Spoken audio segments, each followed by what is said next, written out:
여러분, 만약 어느 날 갑자기 여러분의 이웃이 흔적도 없이 사라진다면 어떨까요? 그것도 휴대폰과 지갑, 심지어 가게 문까지 그대로 둔 채로요. 더 기묘한 건 그 사람이 사라진 후에도 매일 밤 그 집 현관 불빛이 켜진다는 사실입니다.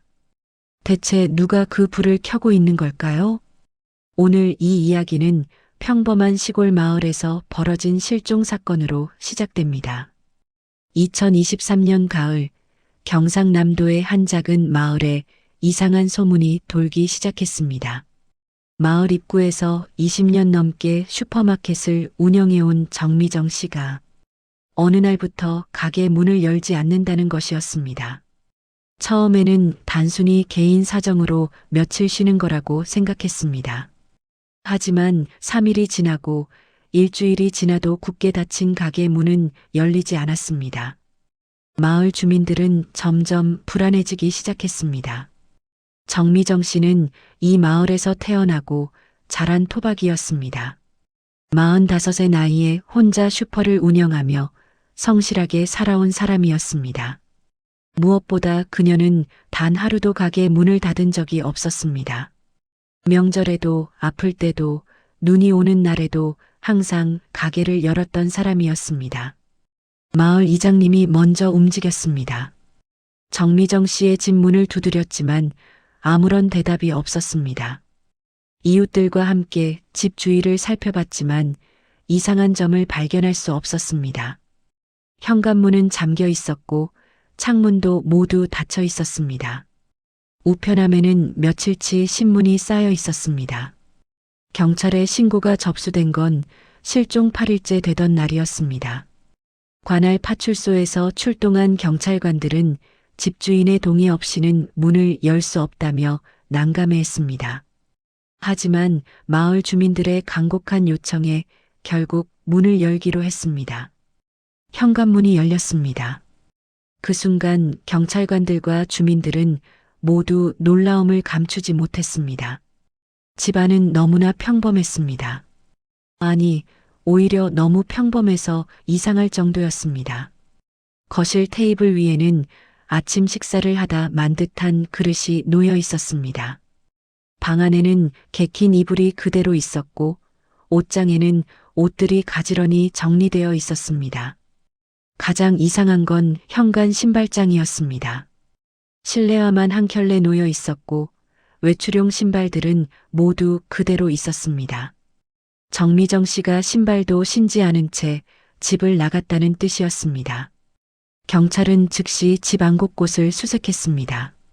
침대 밑, 옷장 안, 화장실까지 샅샅이 뒤졌지만 정미정 씨의 흔적은 어디에도 없었습니다. 더 놀라운 발견은 계속되었습니다. 정미정 씨의 휴대폰이 침대 머리맡 충전기에 꽂혀 있었습니다. 지갑도 거실 소파 위에 그대로 놓여 있었습니다. 신분증, 현금, 카드가 모두 들어 있었습니다. 현대인이 집을 나설 때 반드시 챙기는 두 가지 물건을 두고 간 것입니다. 경찰은 곧바로 슈퍼마켓으로 향했습니다. 가게 문은 잠겨 있었지만 안을 들여다보니 모든 게 정상이었습니다. 진열대에는 상품들이 가지런히 놓여 있었고 계산대 위에는 장부와 펜이 놓여 있었습니다. 금고를 열어보니 영업 매출로 보이는 현금도 그대로 있었습니다. 담당 형사는 고개를 갸우뚱했습니다. 자발적으로 집을 나간 것 같지 않았습니다. 하지만 강제로 끌려간 흔적도 보이지 않았습니다. 집안에는 흩어진 물건도 부서진 가구도 싸움의 흔적도 전혀 없었습니다. 마치 정미정 씨가 잠시 화장실에라도 간 것처럼 모든 게 평온했습니다. 경찰은 주변 탐문 수사에 나섰습니다. 마을 주민들을 한 명씩 만나 정미정 씨를 마지막으로 본 시간을 물었습니다. 증언들이 하나씩 모이기 시작했습니다. 슈퍼 옆 문구점 주인은 일주일 전 오후 6시쯤 정미정 씨가 가게 문을 닫는 걸 봤다고 했습니다. 평소와 다름없는 모습이었다고 했습니다. 그날 저녁 7시쯤 동네 산책을 하던 한 주민은 정미정 씨의 집에 불이 켜진 걸 봤다고 증언했습니다. 그게 마지막이었습니다. 그런데 이상한 일이 있었습니다. 정미정 씨가 사라진 후에도 매일 밤 그녀의 집 현관 센서 등이 켜졌다는 겁니다.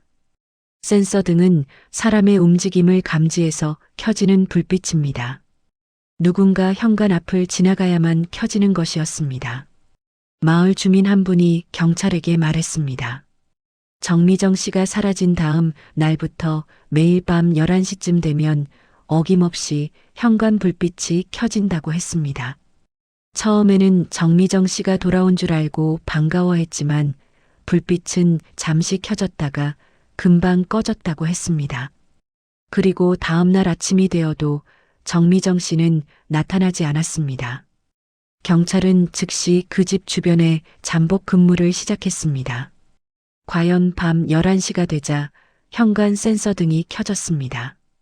경찰관들이 재빨리 달려갔지만 아무도 없었습니다. 주변을 수색했지만 사람의 흔적은 찾을 수 없었습니다. 다음 날 밤에도 그 다음 날 밤에도 똑같은 일이 반복되었습니다. 정확히 밤 11시 현관 불빛이 켜졌다가 2분 후 꺼지는 것이었습니다. 마치 누군가 정해진 시간에 그 집을 방문하는 것 같았습니다. 아니면 정미정 씨가 매일 밤 집으로 돌아오는 걸까요? 하지만 그건 말이 되지 않았습니다. 수사팀장은 회의를 소집했습니다. 이제 단순 실종 사건으로 보기 어렵다는 판단이었습니다. 경찰은 정미정 씨의 휴대폰 통화 기록을 분석했습니다. 실종 전날까지는 평소와 다름없이 고객들과 거래처에 전화를 걸고 받았습니다. 특이한 점은 없었습니다. 은행 계좌 내역도 조회했습니다. 실종 전까지 정상적으로 카드 사용 내역이 있었습니다. 하지만 실종 이후로는 단 한 건의 거래도 없었습니다. 정미정 씨는 정말로 어디론가 사라진 것이었습니다. 경찰은 수사 방향을 바꿨습니다. 이제 자발적 실종이 아닌 범죄에 휘말렸을 가능성을 염두에 두기 시작했습니다. 정미정 씨의 평소 생활 패턴과 인간관계를 깊이 파고들었습니다. 주민들의 증언을 종합하면 정미정 씨는 성실하고 조용한 사람이었습니다. 특별히 친한 사람도 없었고 적도 없어 보였습니다. 그저 묵묵히 가게를 운영하며 살아온 평범한 중년 여성이었습니다. 그런 사람이 왜 갑자기 사라진 걸까요? 밤은 깊어갔고 정미정 씨의 집 현관 불빛은 오늘도 어김없이 켜졌습니다. 그 불빛 아래 드리운 어둠 속에는 아직 밝혀지지 않은 비밀이 숨어 있었습니다. 과연 정미정 씨에게 무슨 일이 있었던 걸까요? 그리고 매일 밤 그 집을 찾아오는 존재는 누구일까요? 수사는 이제 막 시작되었습니다. 정미정 씨가 사라진 지 열흘째, 경찰은 결정적인 단서를 찾지 못한 채 초조해지고 있었습니다. 그런데 그날 오후 한 통의 전화가 수사팀에 걸려왔습니다. 정미정 씨 집 옆에 사는 주민이었습니다.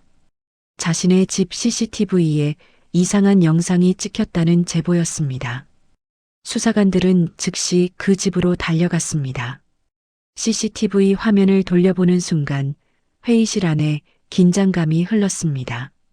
실종 전날 밤 10시 47분 한 남성이 배달통을 들고 정미정 씨 집 쪽으로 걸어가는 모습이 선명하게 찍혀 있었습니다. 화면 속 남성은 검은색 패딩 점퍼를 입고 있었습니다. 한 손에는 하얀색 배달통을 들고 있었고 고개를 약간 숙인 채 빠른 걸음으로 이동했습니다. CCTV가 설치된 각도상 얼굴은 정확히 보이지 않았습니다. 하지만 체격과 걸음걸이 그리고 배달통을 드는 독특한 자세가 포착되었습니다. 수사팀장은 영상을 반복해서 돌려봤습니다. 그 남성은 정미정 씨의 집 골목으로 들어간 후 약 23분 뒤에 다시 나타났습니다. 들어갈 때와 달리 배달통을 들지 않은 채였습니다. 그리고 이상하게도 걸음이 평소보다 빨랐습니다. 마치 무언가에 쫓기는 듯한 모습이었습니다. 경찰은 즉시 마을 내 배달업체들을 조사하기 시작했습니다. 우유 배달, 신문 배달, 택배 기사들의 명단을 확보했습니다. 그 중에서 흰색 배달통을 사용하는 사람은 단 한 명이었습니다. 바로 마을에서 15년째 우유 배달을 해온 최봉수 씨였습니다. 최봉수는 55세의 남성으로 이 마을에서 태어나 평생을 살아온 사람이었습니다. 매일 새벽 4시면 우유를 배달하러 나서는 성실한 사람으로 알려져 있었습니다. 주민들은 그를 믿고 따랐습니다. 하지만 경찰의 눈에는 그가 이제 유력한 용의자로 보이기 시작했습니다. 수사관들은 최봉수의 평소 동선을 추적했습니다. 그의 배달 구역에 정미정 씨의 집과 슈퍼마켓이 모두 포함되어 있었습니다. 매일 아침 정미정 씨의 집 앞에 우유를 배달했고 가끔 슈퍼에 들러 물건을 사기도 했습니다. 두 사람은 오랫동안 알고 지낸 사이였습니다. 하지만 이상한 점이 있었습니다. CCTV에 찍힌 시간은 밤 10시 47분이었습니다. 우유 배달원이 그 시간에 배달통을 들고 다닐 이유가 없었습니다.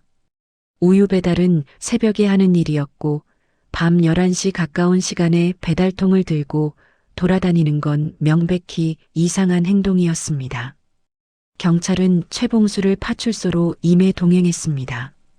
그는 처음에는 차분한 모습이었습니다. 수사관이 물었습니다. 일주일 전 화요일 밤 10시 47분쯤 어디에 있었는지 기억하느냐고요. 최봉수는 잠시 생각하더니 대답했습니다. 집에서 텔레비전을 보고 있었다고 했습니다. 수사관은 CCTV 영상을 보여줬습니다. 화면 속에서 배달통을 든 남성이 정미정 씨 집으로 걸어가는 모습이 재생되었습니다. 최봉수의 얼굴이 굳어졌습니다. 그는 손을 떨며 말했습니다. 자기가 아니라고, 자기는 그 시간에 집에 있었다고 했습니다. 하지만 수사관들의 눈에는 영상 속 남성의 체격과 걸음걸이가 최봉수와 너무나 닮아 보였습니다. 특히 배달통을 드는 자세가 거의 일치했습니다. 오랜 시간 배달 일을 해온 사람만이 가질 수 있는 독특한 습관이었습니다. 수사팀은 최봉수의 집을 압수수색했습니다. 영장을 들고 들어간 형사들은 집 안 곳곳을 뒤졌습니다. 거실, 침실, 부엌, 창고까지 빠짐없이 수색했습니다. 그리고 차고에서 결정적인 증거를 발견했습니다. 낡은 공구함 안에서 검은색 작업용 장갑이 나왔습니다. 그런데 그 장갑에는 붉은색 얼룩이 묻어 있었습니다. 국립과학수사연구원에 긴급 의뢰한 결과 그것은 사람의 혈흔으로 밝혀졌습니다. 더 충격적인 건 그 혈액형이 정미정 씨와 일치한다는 사실이었습니다. 수색은 계속되었습니다. 창고 한쪽 구석에서 농약병이 발견되었습니다. 파라쿼트라는 맹독성 제초제였습니다. 병의 절반 정도가 비어 있었습니다. 최봉수는 농사를 짓지 않았습니다. 배달 일만 하는 사람이었습니다.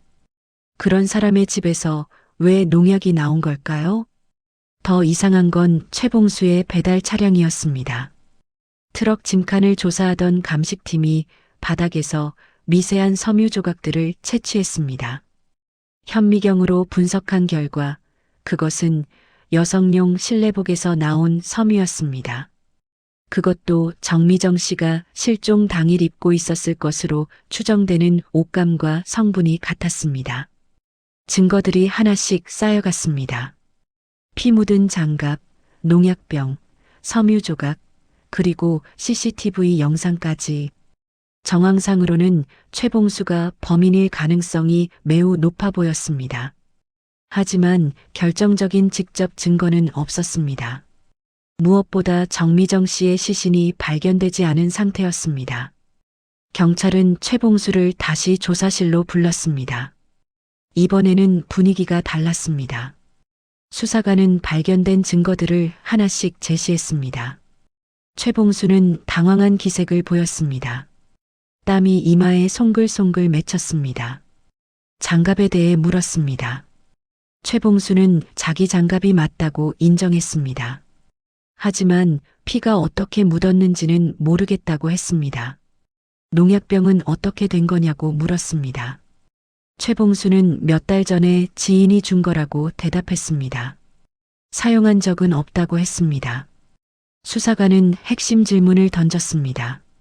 정미정 씨와 어떤 관계였느냐고요. 최봉수는 잠시 말을 멈췄습니다. 그리고 천천히 입을 열었습니다. 정미정 씨에게 돈을 빌렸었다고 했습니다. 2년 전에 500만 원을 빌렸는데 아직 다 갚지 못했다고 했습니다. 이야기는 점점 더 복잡해졌습니다. 최봉수는 경제적으로 어려운 상황이었습니다. 배달일로 버는 돈만으로는 생활비를 감당하기 힘들었습니다. 정미정 씨는 그런 글을 보고 이자 없이 돈을 빌려줬습니다.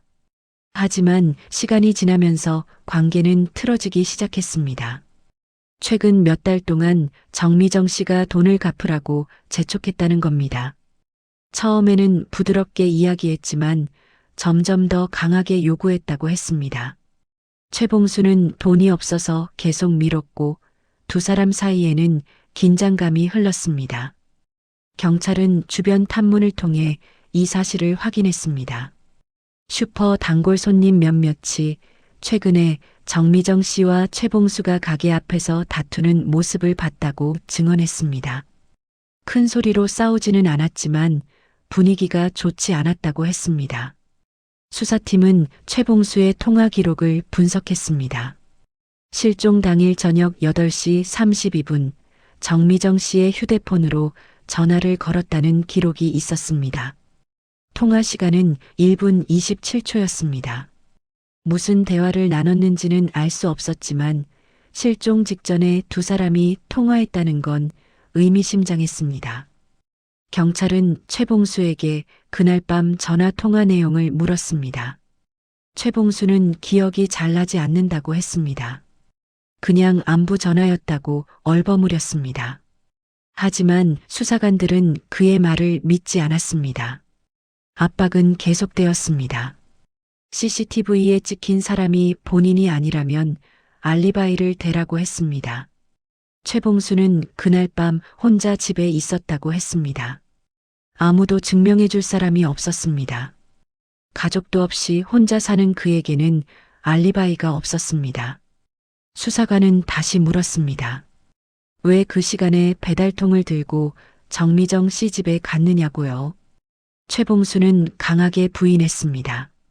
자기는 가지 않았다고 CCTV 속 사람은 자기가 아니라고 했습니다.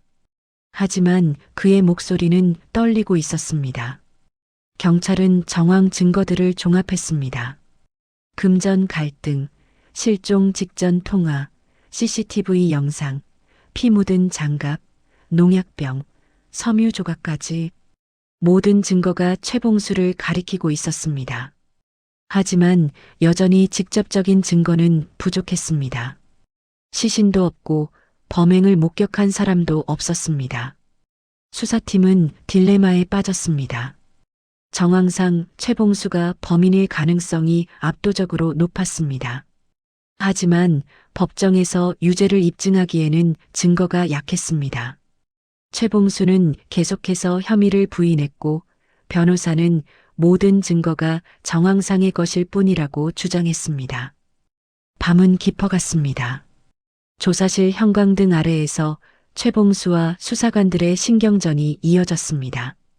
어딘가에 정미정 씨가 있을 거라는 확신만 있을 뿐 그녀의 행방은 여전히 오리무중이었습니다.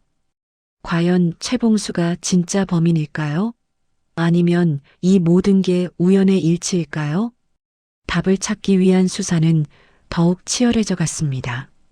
수사는 교착 상태에 빠져 있었습니다. 정황 증거만으로는 최봉수를 구속하기 어려웠습니다. 검찰은 더 확실한 증거를 요구했고 수사팀은 벽에 부딪힌 기분이었습니다.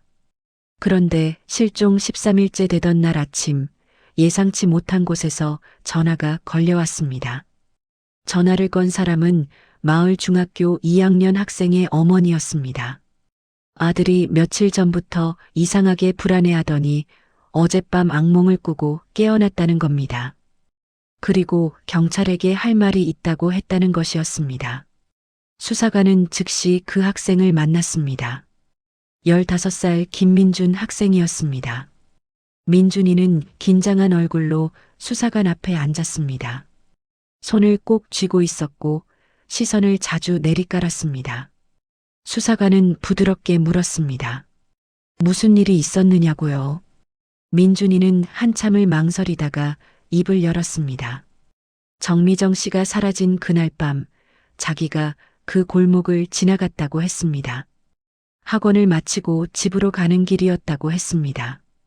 시간은 밤 11시 10분쯤이었다고 했습니다. 수사관은 몸을 앞으로 기울였습니다.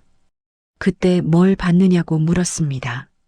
민준이는 잠시 침묵했습니다. 그리고 떨리는 목소리로 말했습니다. 정미정 씨 집 앞에서 두 사람이 다투는 소리를 들었다고 했습니다. 처음에는 그냥 지나치려고 했다고 합니다. 남의 집 일에 관심을 가질 이유가 없었으니까요. 하지만 그때 여자의 비명소리가 들렸다고 했습니다.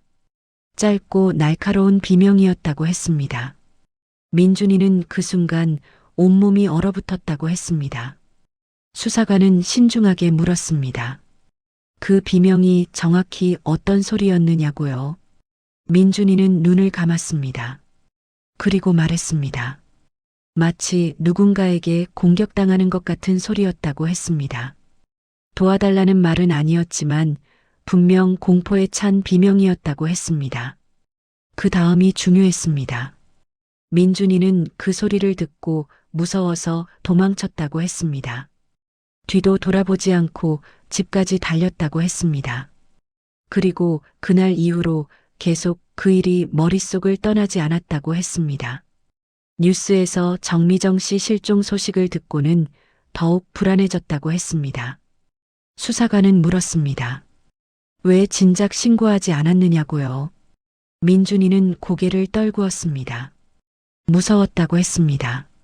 만약 범인이 자기를 봤다면 어떡하나 하는 두려움이 있었다고 했습니다. 그리고 자기가 본 게 착각일 수도 있다고 생각했다고 했습니다. 하지만 악몽이 계속되었다고 했습니다. 꿈속에서 정미정 씨가 나타나 도와달라고 손을 뻗었다고 했습니다. 더 이상 참을 수 없어서 어머니에게 말했고 결국 경찰에 연락하게 되었다고 했습니다. 수사관은 다시 물었습니다. 다투는 사람들의 모습을 봤느냐고요? 민준이는 고개를 저었습니다. 직접 보지는 못했다고 했습니다. 골목이 어두웠고 자기는 무서워서 가까이 가지 못했다고 했습니다. 하지만 남자 목소리는 들었다고 했습니다. 그 남자가 뭐라고 했느냐고 물었습니다. 민준이는 기억을 떠올렸습니다. 정확한 말은 기억나지 않지만 돈 이야기를 했다고 했습니다. 갚을 테니까 시간을 달라는 내용이었다고 했습니다. 그리고 여자 목소리는 더 이상 못 기다린다고 했다고 합니다. 수사팀은 즉각 움직였습니다. 민준이의 증언은 최봉수와 정미정 씨 사이의 금전 갈등을 뒷받침하는 결정적인 증거였습니다. 더구나 비명소리까지 들었다는 건 단순한 말다툼이 아니라 물리적 충돌이 있었을 가능성을 시사했습니다. 경찰은 민준이가 증언한 시간대를 재구성했습니다. 밤 11시 10분이라면 CCTV에 최봉수로 추정되는 남성이 정미정 씨 집에서 나온 시간과 거의 일치했습니다. 퍼즐 조각들이 하나씩 맞춰지기 시작했습니다. 수사팀은 다시 최봉수를 소환했습니다. 이번에는 분위기가 달랐습니다. 민준이의 증언을 들이댔습니다. 최봉수의 얼굴이 창백해졌습니다. 그는 아무 말도 하지 않았습니다. 그저 고개만 천천히 흔들었습니다. 수사관은 계속 압박했습니다. 실종 당일 밤 정미정 씨와 만났느냐고 물었습니다. 최봉수는 한참을 침묵했습니다. 조사실 시계 초침 소리만 똑딱거렸습니다. 그리고 마침내 입을 열었습니다. 만났다고 했습니다. 그날 밤 정미정 씨 집에 갔었다고 했습니다. 하지만 아무 일도 없었다고 했습니다. 그저 돈 문제로 이야기를 나눴을 뿐이라고 했습니다. 수사관은 물었습니다. 왜 그 사실을 처음부터 말하지 않았느냐고요. 최봉수는 대답했습니다. 의심받을까봐 두려웠다고 했습니다. 자기는 아무 잘못도 하지 않았지만 상황이 좋지 않다는 걸 알았다고 했습니다. 그럼 정미정 씨는 어디 갔느냐고 물었습니다. 최봉수는 고개를 저었습니다. 모른다고 했습니다.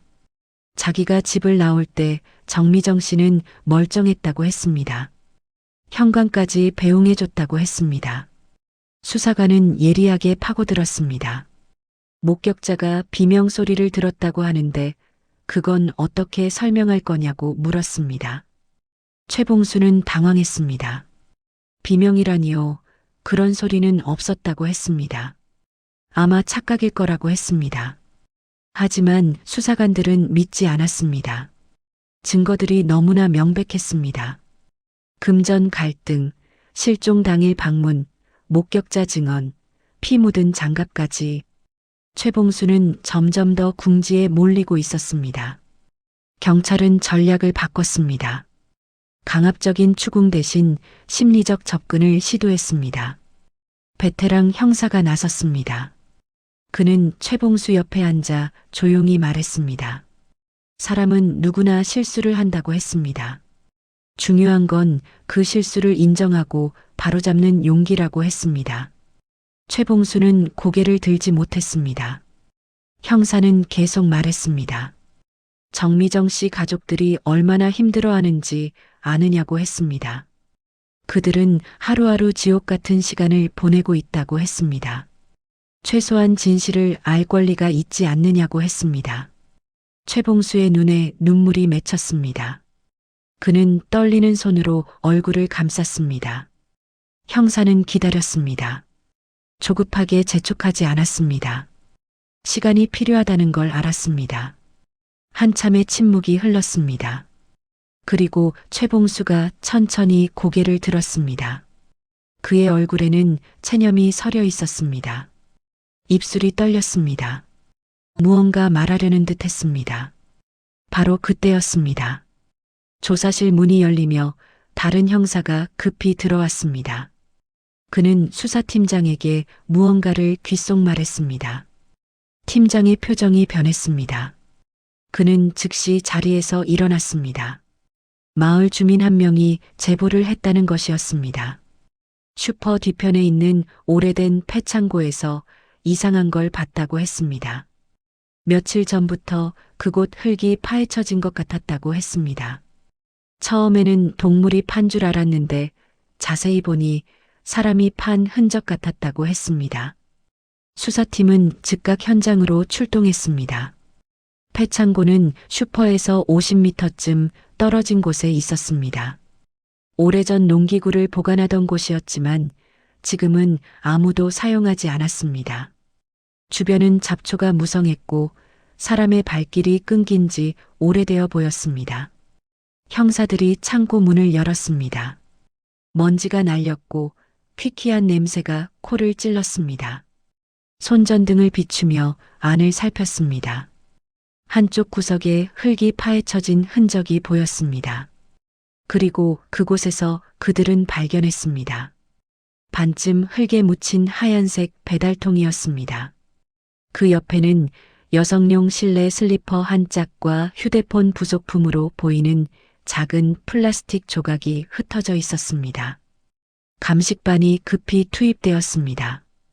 그들은 조심스럽게 흙을 걷어냈습니다. 배달통을 꺼내 살펴봤습니다. 내부에서 지문이 검출되었습니다. 국과수로 보내 대조한 결과 그것은 최봉수의 지문이었습니다. 수사팀장은 직감했습니다. 이곳이 핵심 현장이라는 것을요. 절망 속에서 찾아낸 희망의 단서였습니다. 진실은 이제 곧 드러날 것입니다. 폐창고에서 발견된 배달통과 슬리퍼는 시작에 불과했습니다. 수사팀은 즉시 대규모 수색 작업에 돌입했습니다. 감식 반원들이 창고 전체를 세밀하게 조사하기 시작했습니다. 삽과 브러쉬를 들고 흙을 조심스럽게 파헤쳤습니다. 창고 안쪽으로 들어갈수록 이상한 점들이 눈에 띄었습니다. 바닥의 일부 구역이 다른 곳보다 흙이 부드러웠습니다. 최근에 파였다가 다시 덮인 흔적이었습니다. 수사팀장은 그 지점을 중심으로 수색 범위를 좁혔습니다. 오후 3시 42분 한 감식 요원이 손을 들었습니다. 그의 표정이 굳어 있었습니다. 다른 팀원들이 급히 달려갔습니다. 흙을 30cm쯤 파내려간 지점에서 1000조각이 나왔습니다. 여성용 실내복의 일부였습니다. 작업은 더욱 신중해졌습니다. 모든 증거를 훼손하지 않기 위해 한 삽씩 천천히 흙을 걷어냈습니다. 그리고 오후 4시 17분 그들은 마주했습니다. 흙 속에 묻혀있는 사람의 형체를요. 정미정 씨였습니다. 그녀는 땅속 60cm 깊이에 묻혀 있었습니다. 실내복 차림 그대로였고 신발은 신지 않은 상태였습니다. 현장의 모든 사람이 침묵했습니다. 수사팀장은 눈을 감았습니다. 국립과학수사연구원 부검의가 급히 현장에 도착했습니다. 시신을 조심스럽게 수습한 후 1차 검안을 실시했습니다. 목 부위에서 심한 압박 흔적이 발견되었습니다. 사인은 질식사로 추정되었습니다. 외상은 많지 않았지만 목을 졸린 흔적이 명확했습니다. 더 중요한 건 사망 추정 시각이었습니다. 부검의는 시신의 상태와 부패 정도를 종합해 분석했습니다. 사망 시각은 실종 당일 밤 11시에서 자정 사이로 좁혀졌습니다. 이는 민준이가 비명을 들었다는 시각과 정확히 일치했습니다. 증거들이 완벽하게 맞아떨어졌습니다. CCTV 영상 속 최봉수로 추정되는 남성이 정미정 씨 집에 들어간 시각, 민준이가 비명을 들은 시각, 그리고 사망 추정 시각까지 모든 퍼즐 조각이 하나의 그림을 만들어냈습니다. 경찰은 최봉수를 긴급 체포했습니다. 이번에는 단순 참고인 조사가 아니었습니다. 살인 혐의로 영장이 발부되었습니다. 수갑이 그의 손목에 채워졌습니다. 최봉수는 아무 저항도 하지 않았습니다. 그저 고개를 떨군 채 경찰차에 올랐습니다. 조사실로 돌아온 최봉수는 완전히 다른 사람처럼 보였습니다. 며칠 전까지만 해도 강하게 부인하던 모습은 사라졌습니다. 대신 깊은 체념이 그의 얼굴을 덮고 있었습니다. 수사관들은 알았습니다. 이제 진실을 말할 때가 되었다는 것을요. 수사팀장이 직접 조사를 맡았습니다. 그는 최봉수 앞에 앉아 차분하게 물었습니다. 이제 모든 걸 말할 때가 되지 않았느냐고요. 최봉수는 한참을 침묵했습니다. 그리고 천천히 고개를 끄덕였습니다. 그날 밤의 이야기가 시작되었습니다. 최봉수는 떨리는 목소리로 말했습니다. 그날 저녁 8시 반쯤 정미정 씨에게 전화를 걸었다고 했습니다. 돈을 조금만 더 기다려달라고 부탁하려고 했다고 했습니다. 하지만 정미정 씨는 더 이상 못 기다린다고 했다고 합니다. 전화 통화는 격하게 끝났습니다. 정미정 씨는 당장 돈을 갚지 않으면 법적 조치를 취하겠다고 했다고 합니다. 최봉수는 당황했습니다. 500만 원이 그에게는 큰 돈이었습니다. 당장 마련할 방법이 없었습니다. 최봉수는 밤 10시쯤 배달통을 들고 정미정 씨 집을 찾아갔다고 했습니다. 왜 배달통을 들고 갔느냐고 물었습니다. 최봉수는 대답했습니다. 평소처럼 우유를 배달하러 온 척하려고 했다고 합니다. 혹시라도 이웃들이 보더라도 의심하지 않도록요. 정미정 씨는 최봉수를 집 안으로 들였습니다. 거실에서 다시 돈 이야기가 나왔습니다. 최봉수는 사정했습니다. 딱 한 달만 더 시간을 달라고 했습니다. 하지만 정미정 씨는 단호했습니다. 이미 2년이나 기다렸다고 했습니다. 더 이상은 안 된다고 했습니다. 말다툼이 시작되었습니다. 처음에는 조용히 이야기했지만 점점 목소리가 커졌습니다. 정미정 씨는 최봉수를 무책임하다고 비난했습니다. 돈을 빌려놓고 갚을 생각도 안 한다고 했습니다. 최봉수는 억울하다고 항변했습니다. 자기도 갚고 싶지만 형편이 어렵다고 했습니다. 그때 정미정 씨가 말했습니다. 내일 당장 경찰에 고소하겠다고 했습니다. 사기죄로 고발하겠다고 했습니다. 최봉수는 패닉에 빠졌습니다. 경찰에 끌려가면 배달 일도 못하게 됩니다. 그럼 살 길이 없었습니다. 최봉수는 정미정 씨에게 매달렸습니다. 무릎을 꿇고 빌었습니다. 제발 고소만은 하지 말아달라고 했습니다. 하지만 정미정 씨는 물러서지 않았습니다. 오히려 더 화를 냈습니다. 당장 집에서 나가라고 소리쳤습니다. 그 순간이었습니다. 최봉수는 말했습니다. 자기도 모르게 손이 나갔다고 했습니다. 정미정 씨의 목을 잡았다고 했습니다. 그냥 조용히 하라고, 이야기 좀 더 하자고 했을 뿐이라고 했습니다. 하지만 정미정 씨는 비명을 질렀습니다. 그게 민준이가 들었던 바로 그 소리였습니다. 최봉수는 당황했습니다. 이웃들이 들을까봐 두려웠습니다. 그는 더 세게 목을 조였습니다. 그저 조용히 시키려고 했을 뿐이라고 했습니다. 정미정 씨가 몸부림쳤습니다. 최봉수의 팔을 잡고 떼어내려 했습니다. 하지만 최봉수는 놓지 않았습니다. 아니, 놓을 수 없었습니다. 공포가 그를 지배했습니다. 이성이 마비되었습니다. 그렇게 몇 분이 흘렀습니다. 정미정 씨의 몸부림이 점점 약해졌습니다. 그리고 마침내 움직임이 멈췄습니다. 최봉수는 그제야 손을 놨습니다. 정미정 씨는 바닥에 쓰러져 있었습니다. 눈을 감은 채 움직이지 않았습니다.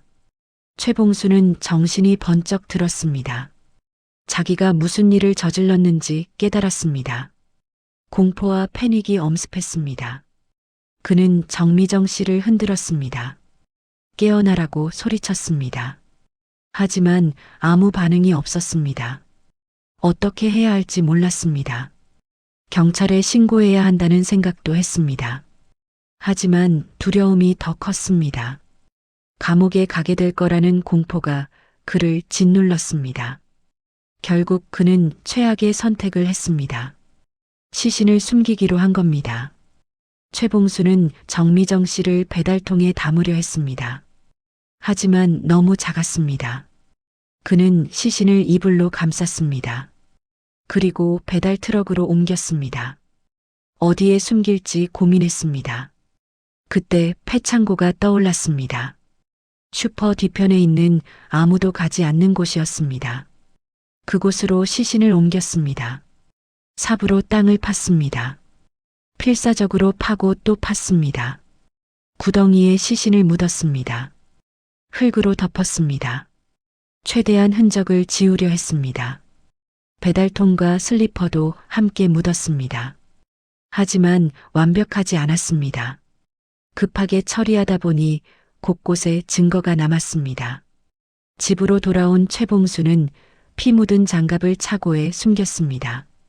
옷은 태워버렸습니다. 트럭도 깨끗이 청소했습니다.